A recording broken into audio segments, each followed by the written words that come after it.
ঘাস মারা ওষুধ দিতে পারোনি? দিয়েছিলাম, দেরি হয়ে গেছে, আচ্ছা আচ্ছা আচ্ছা। বেশি বেড়ে গেছে। আর না দিলে আর এর মধ্যে হাঁটা যেত না ঘাসের জ্বালায়। প্রচুর পরিমাণে ঘাস হয়ে গেছে। না এবার তো ঘাস, তো ধান গাছ তো বেশি বড় হয়ে গেছে ঘাসের থেকে, এখনও কোনো অসুবিধা হবে? আর কোনো অসুবিধা হবে না, নিরই দিচ্ছে, পরিষ্কার থাকবে না। আচ্ছা আচ্ছা, পরিষ্কারের জন্য।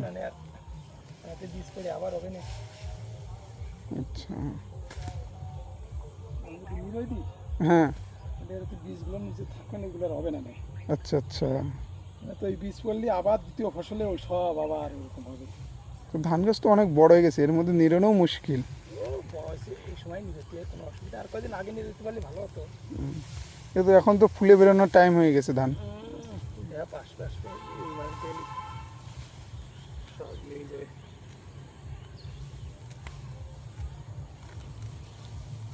ঘাসও হয়েছে, জম্বেরাও হয়েছে।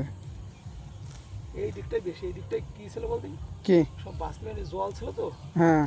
জলের জ্বালায় নিচে বাঁচতে পারিনি। আচ্ছা আচ্ছা আচ্ছা আচ্ছা। জল দিয়ে চলে গেছে, সেই জন্য ফুটে ফুটে বেরোয়েছে।